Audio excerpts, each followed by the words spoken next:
উত্তর দিনাজপুর জেলার করণদিঘি ব্লকের বিডিও অফিসে বিজেপির পক্ষ থেকে দুর্নীতির অভিযোগ তুলে বিক্ষোভ কর্মসূচি অনুষ্ঠিত হয়েছে। অভিযোগ, রাজ্য জুড়ে আবাস যোজনা ঘরের তালিকা প্রকাশিত হয়েছে, কিন্তু সেই তালিকায় প্রকৃত উপভোগকারীদের নাম নেই। এমনকি যাদের পাকা বাড়ি রয়েছে তাদের নামও তালিকায় রয়েছে। বিজেপির দাবি, সমীক্ষকরা সঠিকভাবে তথ্য যাচাই করেননি, যার ফলে প্রকৃত উপভোগকারীরা সুবিধা থেকে বঞ্চিত হচ্ছেন। এই অভিযোগের ভিত্তিতে বিজেপির একটি ডেপুটেশন কর্মসূচি গ্রহণ করে। কর্মসূচিতে উপস্থিত ছিলেন উত্তর দিনাজপুর জেলার ওবিসি মোর্চার জেলা সভাপতি অমিত সাহা, জেলার ভাইস প্রেসিডেন্ট দিলীপ কুমার বর্মন সহ অন্যান্য বিজেপি কর্মীরা। তারা দাবি করেন, প্রকৃত উপভোগকারীদের চিহ্নিত করে তাদের আবাস যোজনার ঘর প্রদান করা উচিত। বিক্ষোভে অংশগ্রহণকারীরা প্রশাসনের কাছে দ্রুত সঠিক তালিকা প্রকাশের দাবি জানান। একই সঙ্গে দুর্নীতির বিরুদ্ধে কঠোর পদক্ষেপ নেওয়ার আহ্বান জানানো হয়। Bureau report, Bangla digital TV. সারা রাজ্যের যে পাহাড় প্রমাণ দুর্নীতি হচ্ছে আবাস যোজনায়, তারই প্রতিবাদে আজ করণদিঘি বিধানসভার ব্লক অফিসে আমরা বিডিও সাহেবকে বিক্ষোভ কর্মসূচি মাধ্যমে স্মারকলিপি নিয়ে এসেছিলাম। 6 দফার আমাদের দাবি ছিল, কিন্তু বিডিও সাহেব আমাদেরকে কালকে পারমিশন দেননি।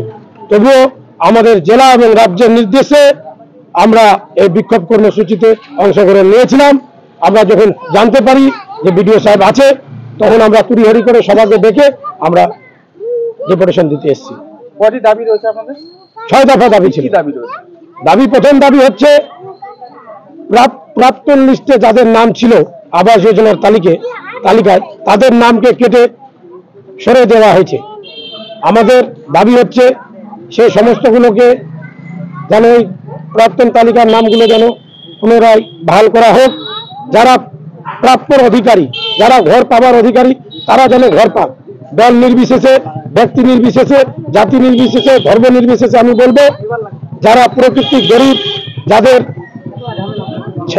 মাথায় ছাদ নেই, তারা যেন ছাদ পাক। এটাই আমি ব্লক প্রশাসনকে কাছে অনুরোধ রাখবো। বিভিন্ন জায়গায় দেখা যাচ্ছে যে কোন জায়গায় যাচ্ছে যে ব্লক প্রশাসনের আধিকারিকরা যাচ্ছে, ঠিক আছে, গিয়ে দেখছে যে তার কাঁচা বাড়ি রয়েছে, কিন্তু তার সাথে কেটে দেওয়া হচ্ছে না। কি বলবেন এই বিষয়ে? এই বিষয়ে এইটুকুই বলবো যে কিছু আছে, কিছু এমন নেতারা যাদের আঙুল হেলানে ব্লক প্রশাসন চলছে, তাদের কথা মতো যারা পাবার যোগ্য তাদের নাম কেটে দিচ্ছে।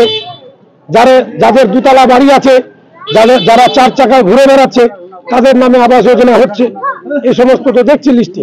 বহু গ্রামের মধ্যে দেখা যাচ্ছে যে এমন গ্রামের মধ্যে আছে যে সব গ্রামটি কাঁচা বাড়িতে পরিণত রয়েছে, কিন্তু এখনো পর্যন্ত সেখানে ব্লক প্রশাসন পৌঁছাতে পারছে না। এই বিষয়ে কি বলবেন?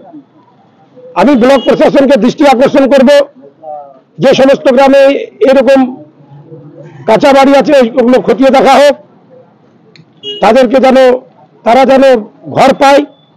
আর যদি না পায় তাহলে কিন্তু আমরা 9 তারিখের পরেও আমরা তালিকা দেখব যে কাদের লিস্টে নাম আছে, কাদের নাম বাদ পড়েছে।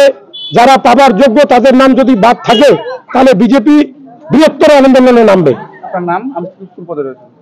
আমার নাম অমিত সাহা, আমি বিজেপি ওবিসি মোর্চার জেলা সভাপতি।